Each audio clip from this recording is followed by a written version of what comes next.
I would like to introduce the two moderators for this program, another inspiring Muslim woman who is leading the youth in Canada.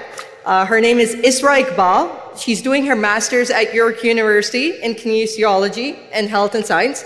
Her research explores sports and public policy intervention, as well as women and children experiences and their perspectives within sports. The other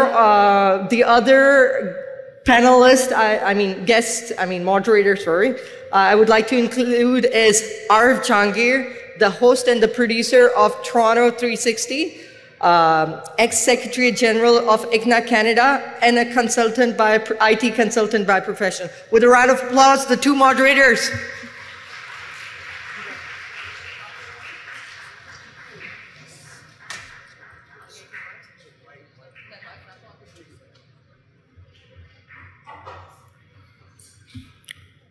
Assalamu alaikum wa rahmatullahi wa barakatuhu. Alhamdulillah, I heard, mashallah. I know that, I hope that all the speakers in the previous session, they energize you. Because those are the champions of human rights in our society, and they are very important people. Justice or adl is one of the most important attributes of Islam, and there are many places where Allah subhanahu wa ta'ala mentioned about the justice. If there is no justice in the society, we know that there is no harmony, no peace, and there is all over the chaos. People are mistrusting each other. So that's why Allah subhanahu wa ta'ala in Quran mentioned about that upholding the justice in the society. So this is an obligation being a Muslim for us. It's not something sunnah is first on us. So that's why this panel is very important, and upholding the justice key to the successful society. And I want to invite three important panelists here who has to come and discuss on this important topic. But before that, I want Isra, you want to say something? You want to? Okay. So let me call you one of our first panelists, who is very well known. And mashallah, I know him from many years, and he's one of my favorite person. I call him several times on a TV program as well.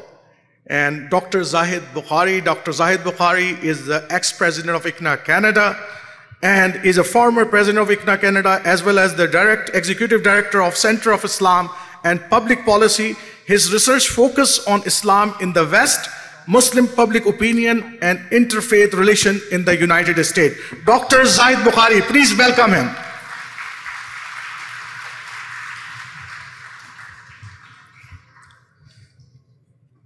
And my next guest in the previous session is also here. He was, and mashallah, I know him. He's a great revered Muslim and a great leader in our community. CEO of NCCM, Stephen Brown, please, I welcome, please comes to the stage as well.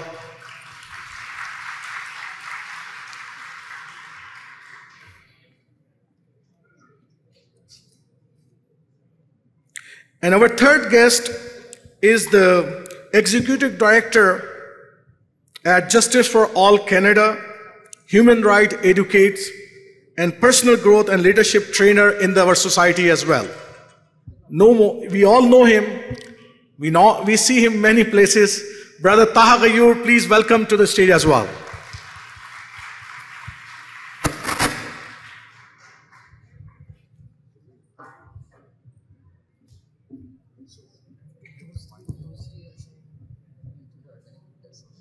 Yeah. So you have the mic, sir.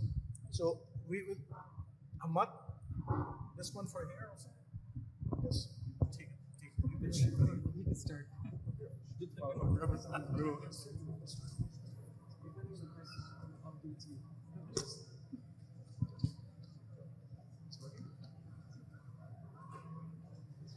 Assalamu alaikum, everyone.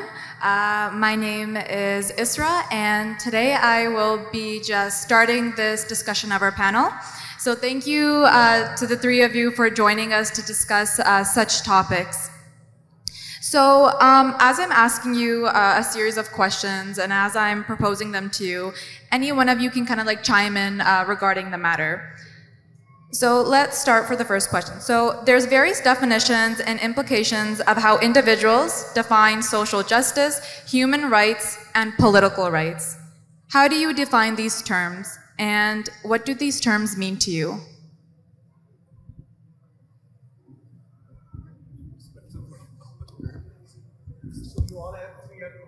Great. Assalamu alaikum. Excellent question. We can look at sort of the technical definition. So human rights, basically, you have the Charter of Human Rights, and there are different rights that people have. And in the modern world, especially post World War II, we've, as a society, internationally, we've decided which rights belong to all people, right? And we call those human rights. And then a lot of what we consider social justice is the attempt to enact those human rights in a particular country. In our country, Canada, that takes a different flavor than in other countries. So I think that's an idealized version of it. But when we see on the ground, what does social justice look like today? Unfortunately, a lot of what it looks like is a competition. It seems like a competition between different groups trying to one-up one another, or a competition, even philosophically, of what it means to be oppressed, what it means to be emancipated, what kind of society should we live in. And so it's a really complex term. I think that is, and the definition of that term is really in flux right now. It's sort of being debated over. And so your question, I think, is really important. For us as Muslims, I think we have to find the answer to that question in our own tradition. It's maintaining the balance, giving what is due, making sure that not an ounce of injustice is done to other people, and respecting other people's right to live as they want to, while in our case also working to ensure that we have the right to live as we want to live and define what a good life is for us, regardless of what others say or what their opinion is. Bismillah ar-Rahman ar-Rahim. So let me, before answering that question, Brother Arif Jahangiri was very enthusiastic introducing me. So he made me former president of ICNA Canada. No, that was not the case.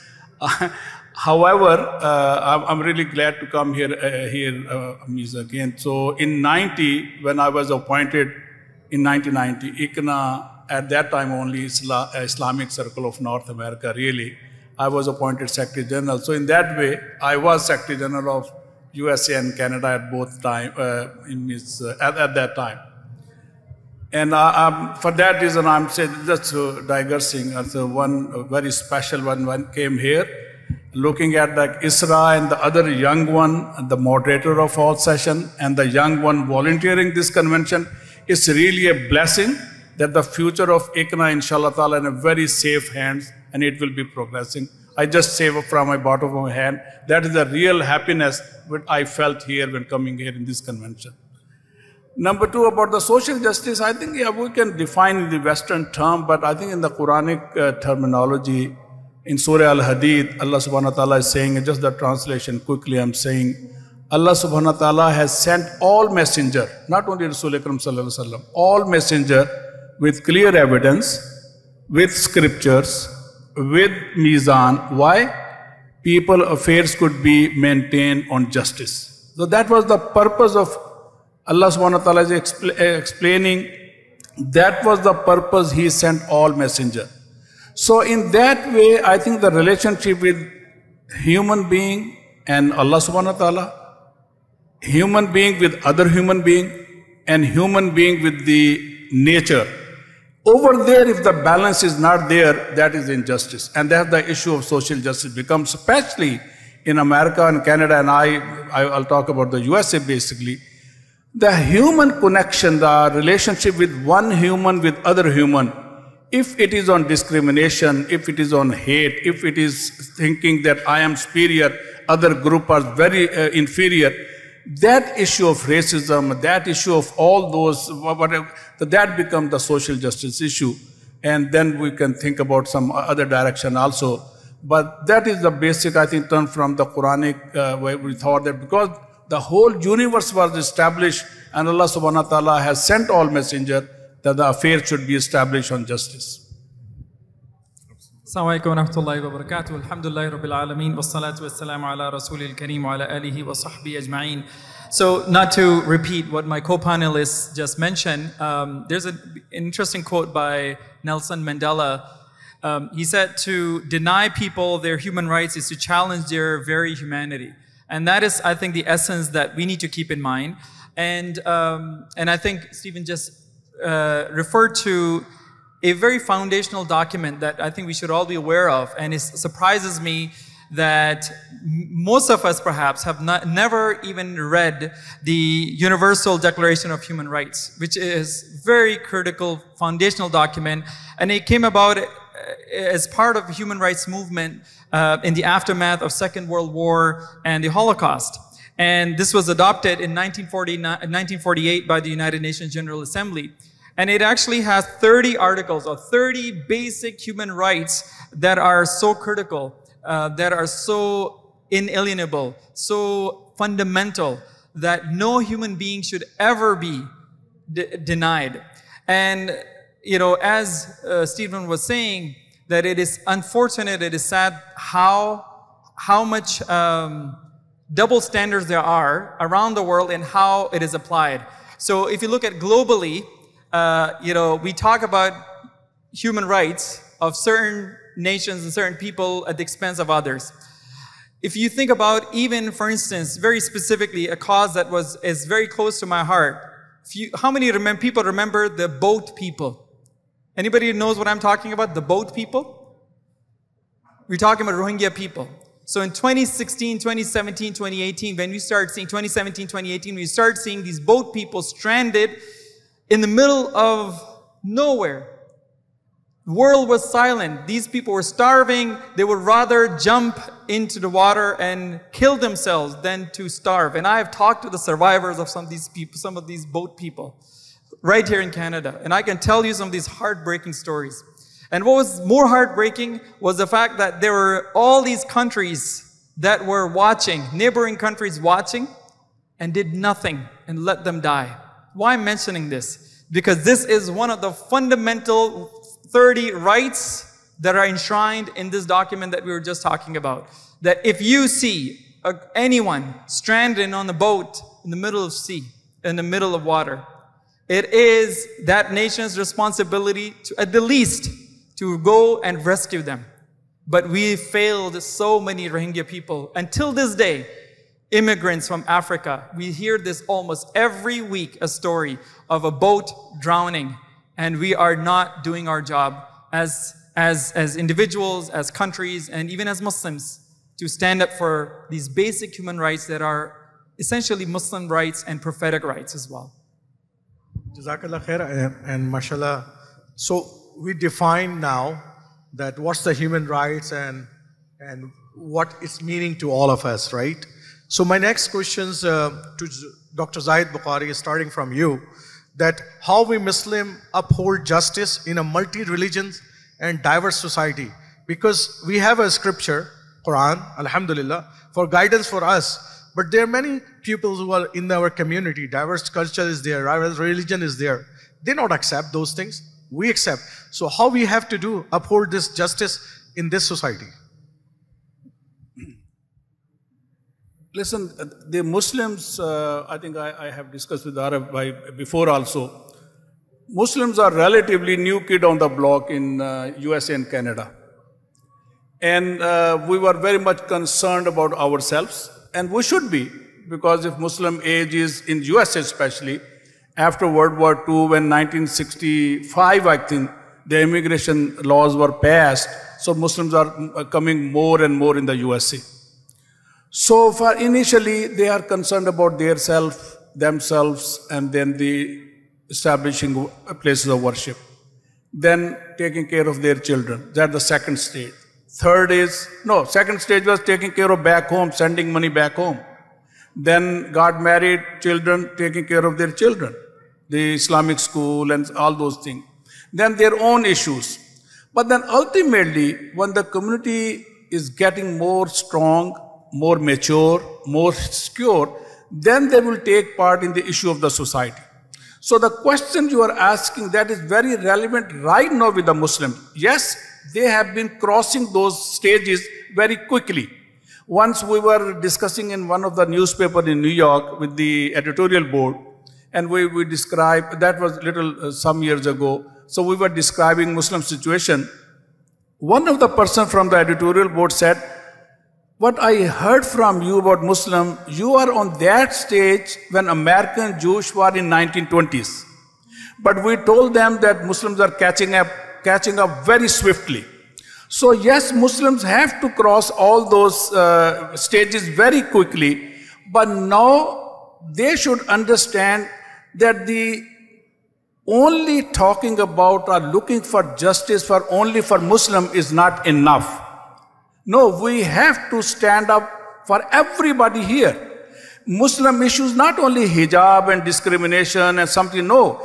If any inner city violence is going on, if any other, like in America, blacks and Spanish, they are 28 or 29% of the population. But in American prison, there are 2.3 million people in the American prisons. 59% they are blacks or Spanish. 29% of the population, 59% in the prison population. We have to stand up for the justice for them. Unless we are considering all those issues as Muslim issue, we cannot stand up for justice. So that we should understand, looking for justice for your own community. What happened to indigenous Muslims here? What happened to American Indians in America? We have to stand up for them. We have to stand up against slavery and misrepresentation and racism and all those issues. We have to stand up with them, sitting with them, then really they will also come to help you. Only asking for help when you have some problem and not showing up when the other communities are facing problem, that is not a good sign of justice. So that is the way we should understand here and over there also. That I was listening, mashallah, it was a wonderful speech before us, the speakers here, empowering Muslims.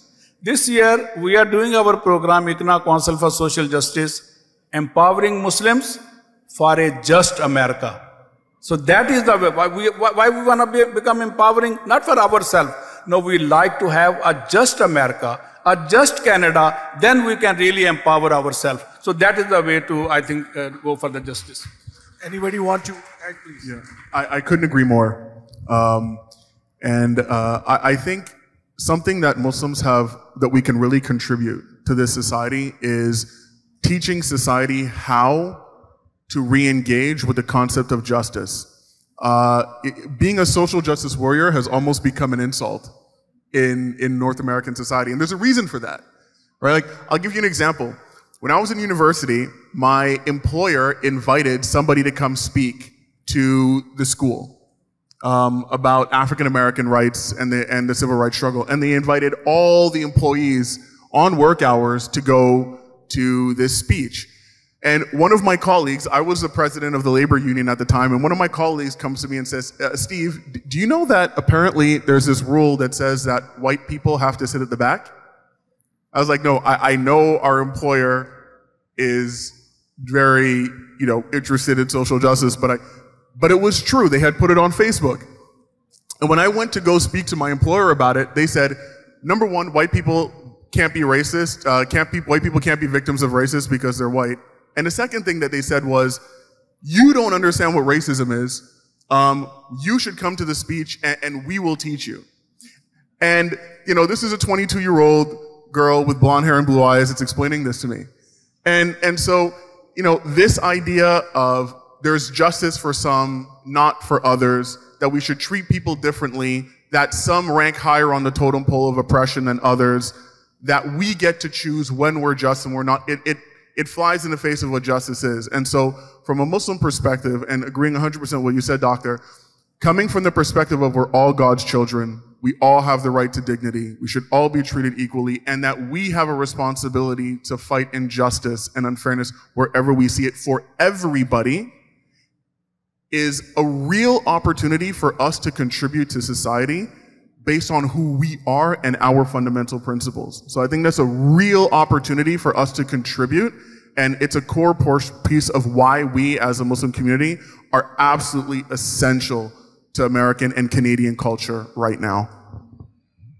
Thank you so much for your comprehensive answers on that question. Brother Taha, I wanted to pose this question to you, but I'll give you a little bit of a background on it before I ask.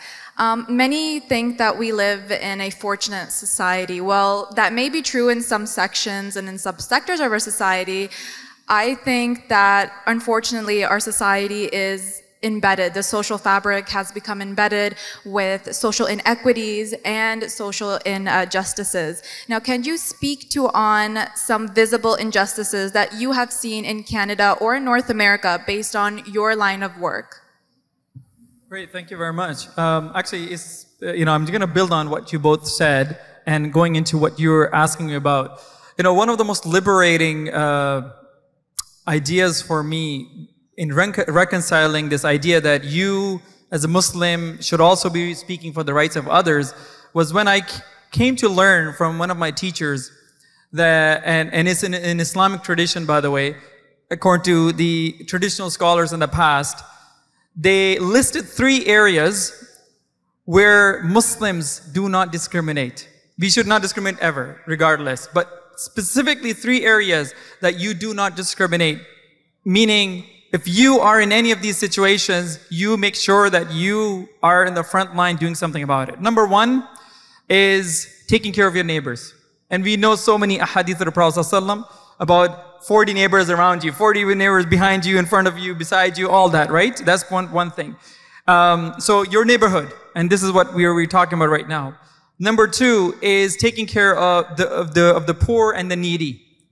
You do not discriminate when somebody's hungry, somebody's in need. We never discriminate and should never do that. And Prophet ﷺ has always taken care of the destitute in his society, Muslims and non-Muslims. And the 3rd is administration of justice. Somebody is going through injustice. It does not matter whether you're Muslim or not.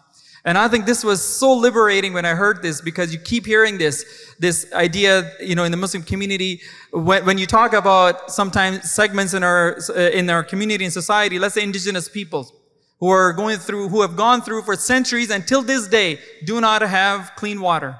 You do not have, access to affordable food, for instance, access to healthcare and education, literally an hour away, at reserves an hour away from here.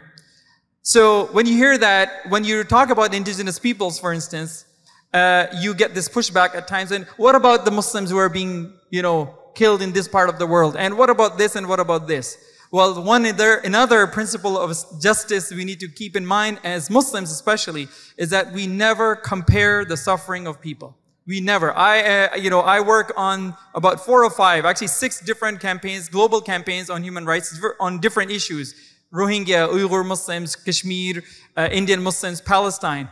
But we never compare what's happening to this community is the same or different from the other, ever. So coming back to local issues, indigenous peoples is so critical that as Muslims living in this part of the world, that we recognize whose lands we are on and what we owe it to the indigenous peoples right here. Because they are the generous hosts of this land. So this is one area that we need to take serious responsibility of. Second is Black community.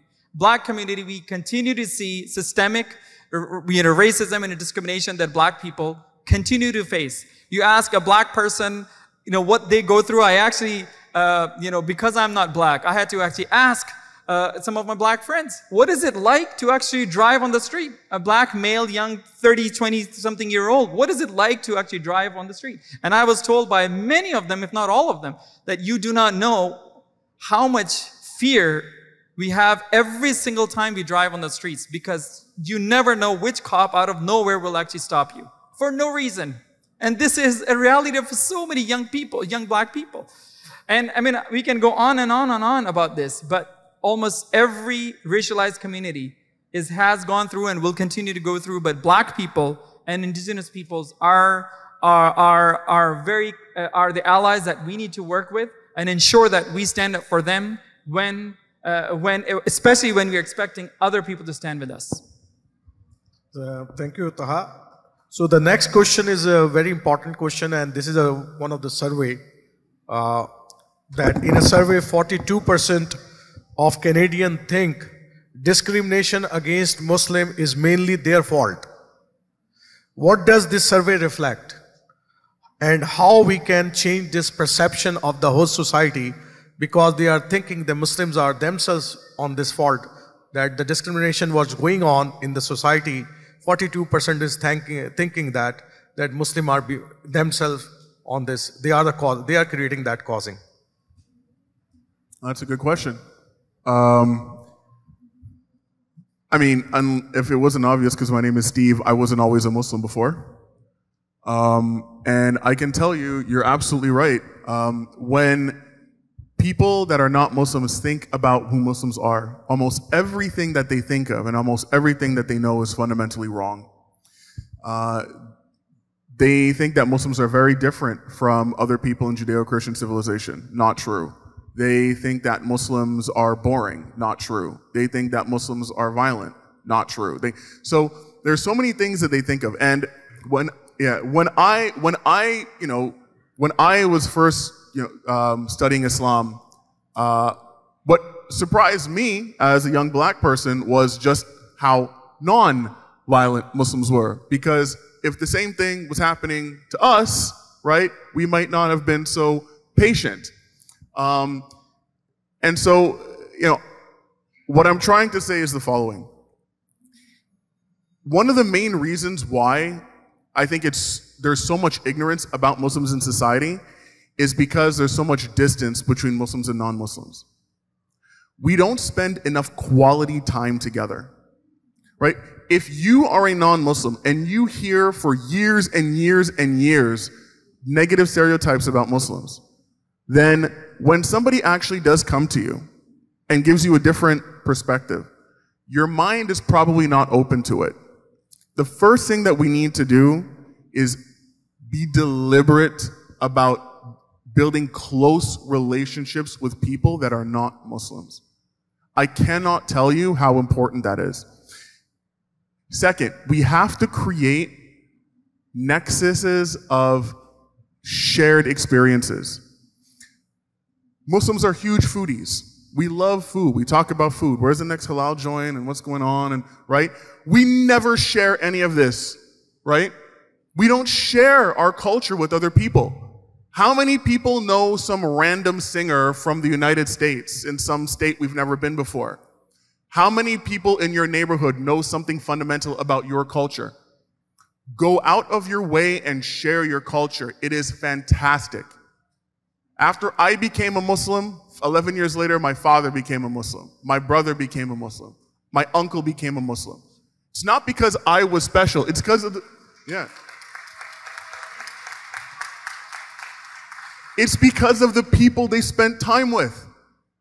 I remember my dad saying, I'm around Muslims, they're never lying to me, they're never cheating, they're not swearing, they're not messing around on their wives, right? They're honest in their business transaction. They have money to go out and do interesting things because they're not spending it on drinking. They have a great culture. They're wonderful people to be around. Start with that. And when you do that, then talk about who you are. Then talk about why you do what you do. Watch the things change. Wonderful, mashallah. But one thing I like to mention that don't worry about these surveys because it's a very interesting. We actually in the USA we did some experiment. 2 experiments.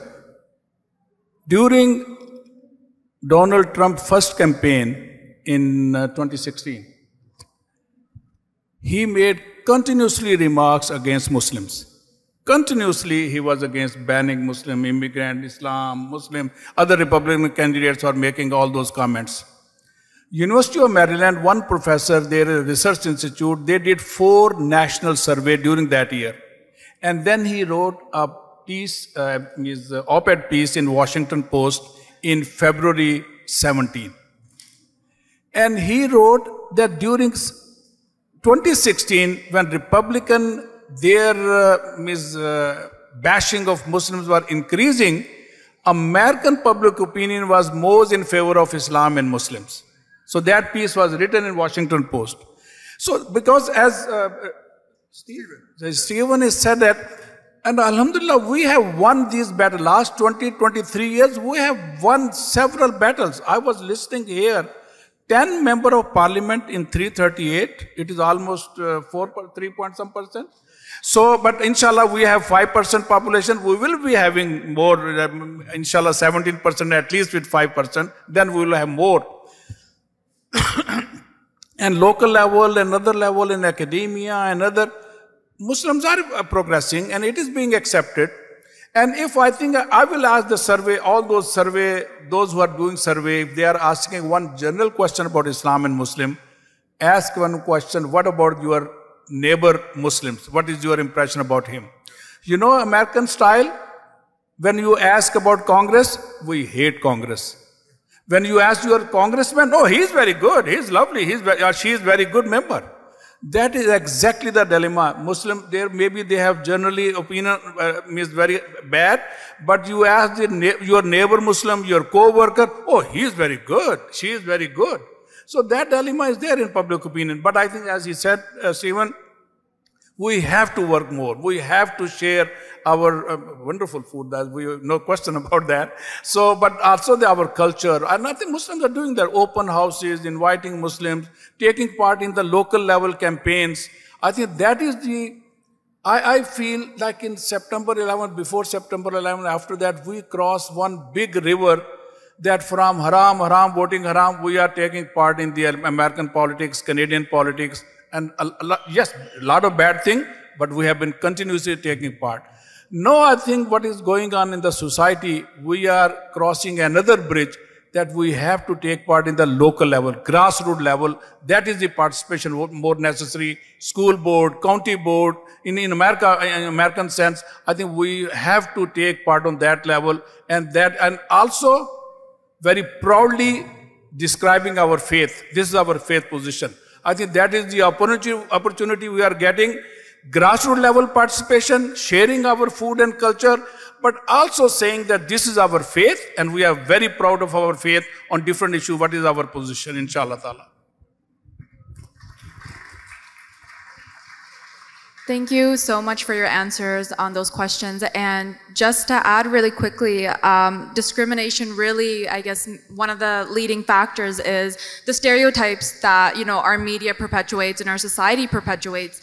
But just wanted to reiterate the messages shared. It's very important that as social members of society that we work to break these stereotypes, and we, work to break down barriers between all groups, regardless of your race, your ethnicity. And most importantly, we should do these by walking with grace. And that kind of leads to my second question, Brother Taha. I'm going to pose it to you, and the floor is open for all three of you, of course. There are a lot of political controversies and issues within our society that creates a difference of opinions among groups and individuals. And unfortunately, many of these issues are faced by our Muslim community living in various parts of Canada. Now, based on your positionality within the community, what is your perspectives on the issues faced by the Muslim community? And a follow-up to that would be, do you think these issues infringe on Muslim Canadian rights? Oh man, that's a loaded question. A lot of stuff here. Let me start unpacking it. But I think what you're asking about is, of course, how do we ensure that we keep fighting for our rights while at the same time having competing rights, essentially, right? So I think the key is that we stay on message, number one, and we remain unapologetic about what are the fundamental rights we are talking about. What happens very often in these debates, as we can see in the current climate, even for instance in the education system and curriculum, for instance, debate that is happening, is that a lot of times we are not even aware as parents or as individuals exactly what it is that we are asking for. So we are concerned, I think we know the problem, but we are not very clear on pinpointing the actual solution for which we need to be advocating. So I think that clarity is very important, number one. And number two, being unapologetic about what it is once you decide to understand what it is. And then third is to frame this as a human rights issue. Frame this as a human rights issue, a basic fundamental religious belief issue, an issue that is critical for authorities or the government or whatever body you're advocating against to ensure that they accommodate our rights while also respecting other people's rights. Accommodating my rights does not mean we take away other people's rights, and honoring other people's rights should not be at the expense of my rights. And that is where it becomes challenging when we, as a community sometimes do not understand the difference, and we're not able to communicate to the authorities or to the politicians and the policymakers whom we want them to fight for. So I think these are the three things that come to mind. Maybe I'll let Brother Stephen to add more. Thank you, Taha. Yeah, I agree. Whenever there are difficult issues to tackle, one of the first things I go to is a list of qul in the Quran, right? If God is telling us to say something, there's probably a good reason for it. And one of the main one is lakum dinukum waliya din. To you your way and to me mine. The fundamental principle behind the Canadian Charter of Rights and Freedoms is to live and let live. So to God belongs ultimate judgment of what is right and what is wrong. But we also, there's a really great quote from Diefenbaker, an ex-prime minister. Every Canadian citizen also has the right to define for themselves how they should live. Morality, what is right, what is wrong, what is bad, what is just, what is good, what is beautiful, what is ugly. All these things we have the right to define. That is what it means to be a Canadian citizen. And when we're talking about fundamental rights, rights are not primarily group rights. They're individuals, right? Canadian Muslims, just like everybody else, have the right to be treated as individuals. And whenever you're approaching complex political situations or social questions where there appears to be a competition of rights, I think that's the first thing you have to keep in mind. On the issue of the day where everybody's talking about a lot of gender issues or SOGI education in school, this is something that has really been an issue for a lot of members in our community. We've really been on the receiving end of this. In NCCM 2 years ago, in June, we had about 12.5 harassment complaints. Last year, we had over 400 in June alone. And what we're seeing is that Muslim children are becoming the victims of harassment when their parents are saying, maybe I don't have enough information about this. Maybe I want to create some distance while I try to make up my mind about this. What we're seeing is the kids are bearing the brunt of this at school. They're coming back and they're being harassed, sometimes by teachers and administrators. It's a real issue. At NCCM, we're really looking at it, and we're taking steps to address these issues on all levels, whether it's legal, government, education. But I think in terms of really looking at the higher principle, always remember that the fundamental aspect of the Charter and how it aligns with our primary values, to live and let live. And any time that we're able to achieve that, that is a win for our community and for us as individuals.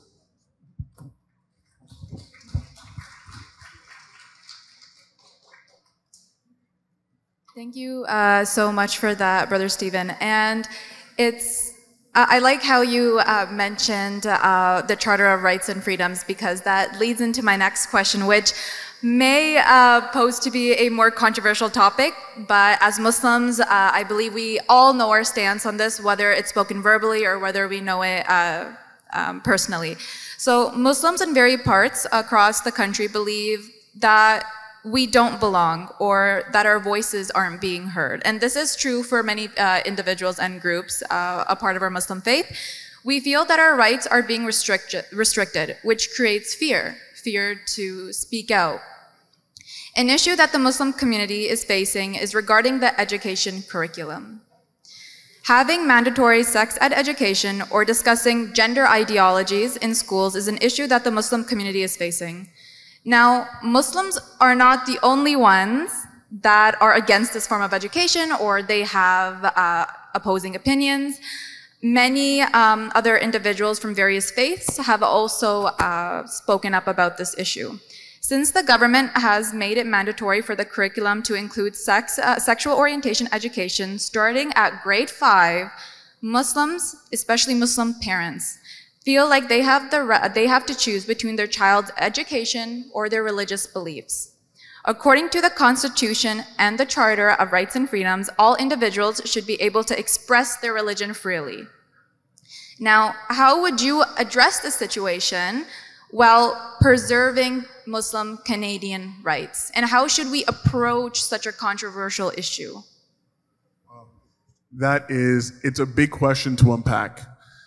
I would start by sort of going back to what you were saying. Some Muslims feel that there's a difference between the education of their children and the ability to be and their own convictions. Whenever there's an issue like that, what it really comes down to, like you said, is a charter question. And so, I think it's important that wherever we go, we make sure that we are able to live our lives as Muslims freely to the full extent of who we are, while maintaining other people's rights as well. I think a really important thing is not to get into a situation where you're having a conflict of rights between one community and another, right? That's really important. The other thing is really to look at what fundamentally is in fact happening, right? If kids are being harassed, if we're finding that your rights are being violated, then it's important to signal those issues, talk to somebody about it. If anybody wants to get in contact with NCCM, please do so. We've already received, especially just recently, hundreds of cases of harassment, and we're really looking at them and really looking at constructive ways of dealing with them on a systemic level. So I would say that that's really important. And the other thing that's important as well is to understand, look, there are people in society that do not share our perspective and our values on many of these key questions. And the government is going to doesn't just look at the 2 million Canadian Muslims, they look at the 40 million Canadians across the country. And so finding ways to be able to agree to disagree is necessary in any diverse society, right? And I think if we keep our mind on if that's the way that we approach this issue, then we'll find constructive ways of dealing with these disagreements that allow us to ultimately be able to practice our faith and keep our kids safe. And that's ultimately what we want to do.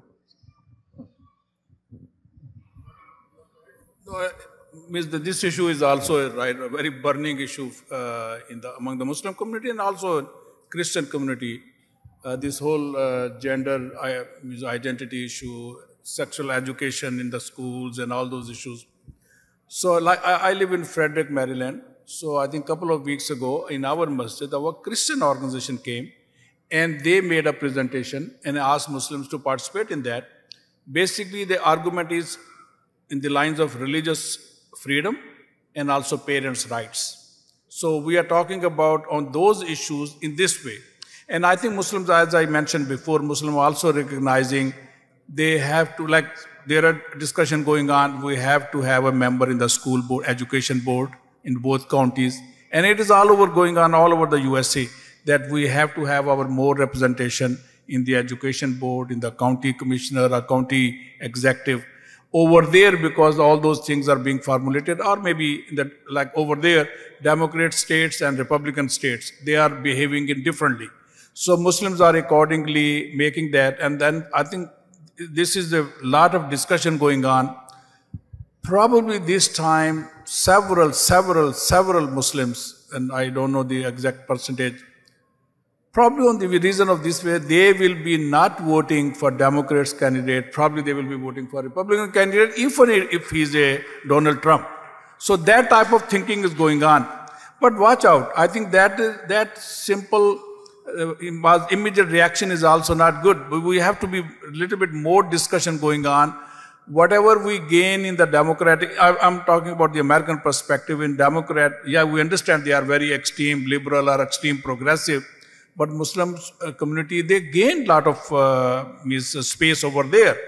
Republicans are not offering any space. But on that issue, their position is very much. So this is a dilemma for us that how to navigate with that. Yes, navigation with the differences of as a theology or as a faith-based, that is a wonderful write-up came out from our scholars. But navigating in the political field is also a very difficult choice. And I think recently we had in Dallas one meeting of Muslim leadership where scholars, activists, organization representatives were there. It is not very known meeting, a publicized meeting, but that discussion is going on. What should be our action item? What should be our political strategy? What should be our legal strategy? Because there are a lot of legal questions are also coming. And then what should be our social policy or how to communicate with each other. So that work in progress, at least in America, that how to navigate politically, socially and legally this issue and what should be as a consensus, what should we tell us of the community, the activists, and also how to work with the other faith group who are very much aligned with that position. So that is a challenge right now. And I think, but I'm very much hoping that the result will be, yes, they will be able to chalk out some course of action, but probably they are insisting or explaining our faith or position and also taking part at the grassroots level, county and local level. I think that will be the result, inshallah, of all this struggle right now what's going on. So I just want to ask Taha, starting with you, because this is important. Yesterday we have in our ICCM mosque, we invited 70 school and staff teachers. And there are very loaded questions are there in front of us. And one of the is very important for me and for all the Muslim community, because they complain about two things. One thing is that the Muslim students, they are very harsh on the genders issue with the other pupils. And the second thing is they are misbehaving with the teachers who are coming to give some sort of the lecture on this. So how the parents have to deal this issue and what they have to communicate their children on this specific issue. Because as Dr. Zahid Bukhari mentioned, that we have to think a lot that how we combat this situation. Well, thank you for asking the question. Yeah, this is, of course, interesting. I mean, of course, I'm not aware of that specific situation, but we are aware of some of those rallies that we witnessed where there were actions that actually took place that were not Islamic. Stomping somebody's flag or shouting out, statements that are hateful in nature are not Islamic. Is not an Islamic behavior. So at the best, we need to, of course, educate our kids and our children and our family members that we have to be respectful of everybody, Muslim, non-Muslim, person you agree with and their lifestyle or not, whatever it may be. And more importantly, when you are in education system, which is supposed to be a safe environment, safe space, and on top of that, we're dealing with teachers. So of course, just like we are on the receiving end of a lot of brunt of these, of this fiasco that we're dealing with right now, where, as Brother Stephen mentioned, hundreds of children and parents have complained about being harassed as a result of taking a stance on this issue. Our reaction has to be simple, and that is our reaction has to be civil, and our reaction has to be Islamic. And I think this is a very fundamental duty that we need to teach. We need to, as we know from Islamic, our Islamic teachings, that we need to separate the actions from the individuals. As individuals, everybody's rights and human rights are important, and everybody should be respected. But when it comes to actions, I have the full right, fundamental full right, based on my faith, to completely disagree with respect, with honor, and with being a civil person. And I think that's very important. So again, if you're hearing these things, of course, that's unfortunate. But I also want to say one thing, not to make excuse for any of the behaviors and actions. A lot of parents and children even don't know how to respond. And they are angry because they're not being heard. We need to understand that, and this is also important, that so many stories we came to know personally, and I'm sure as an organization, and as a person in community, I've heard personally over and over again. You go to the principal, you get ignored. You send an email, you get these blanket emails from them, basically, patronizing you or suggesting that you're basically homophobic when you are asking for simple requests, or asking a simple question like, what will be taught to my children in these classes? Or my right to excuse, to opt out, for instance. So there is currently an environment of anger, which is understandable.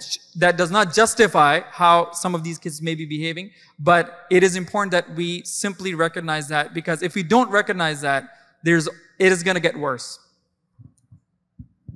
Yeah, and just to add on what Taha's saying, I completely agree. This also is, I think, a good example of us having to work together as a community. If you're doing it individually, you are going to get steamrolled. So at NCCM and working with many other leaders in the Muslim community, many other organizations, we've really been looking at how can we approach this issue in a more systemic fashion. Because individuals are, like exactly what Taha is saying, they're talking to the principal, they're getting rebuffed. And so we are working with many institutions on bringing tangible solutions. And when we actually we're in the process of really looking at what those can look like and implementing those.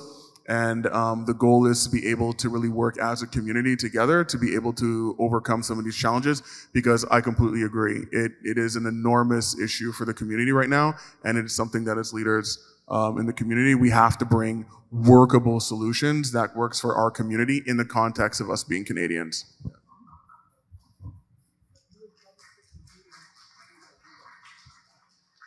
Thank you so much for sharing your insight on to that really controversial issue, and maybe that will be held in 5 minutes, and the Iqama will be at 7:05.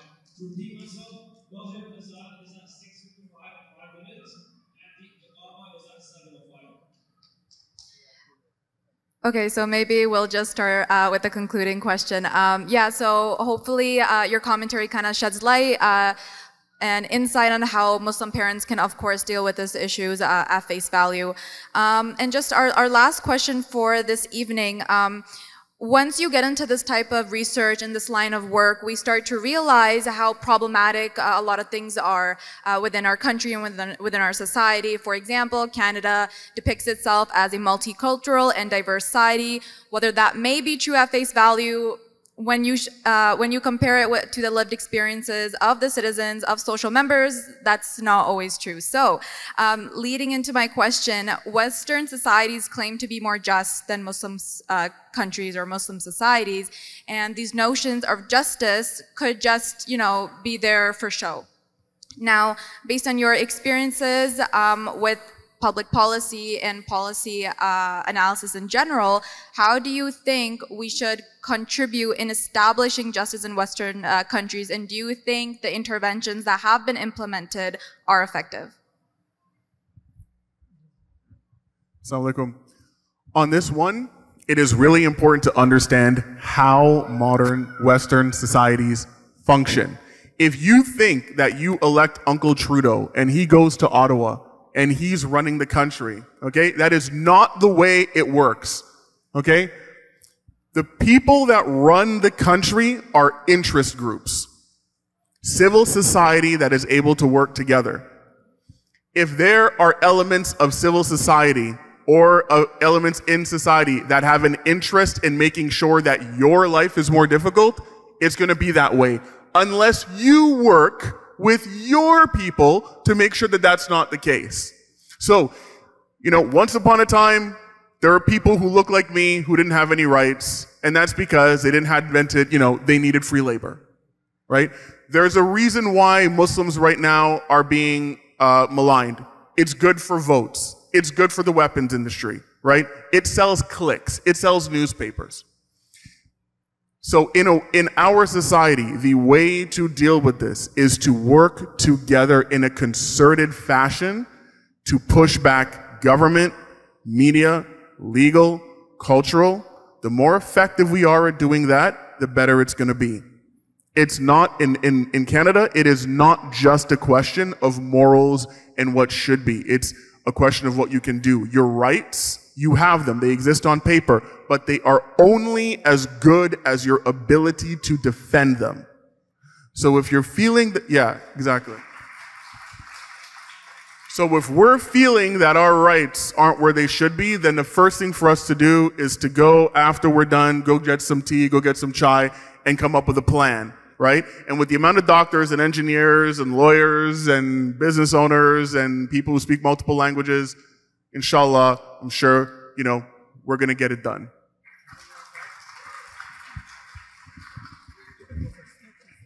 No, that's wonderful. No, I just remember, I think, from Rasul Akram Sallallahu Alaihi Wasallam life, when he was not Payghambar, he did not receive Nabuwwat at that time, but in Makkah, he stood up for justice. When one trader came from Yemen or some other part of the Arab country and he was behaved like some leaders of the Quraysh in a very unjustly, Rasul Akram Sallallahu Alaihi Wasallam stood up with other young, 4, 5, 6 young people.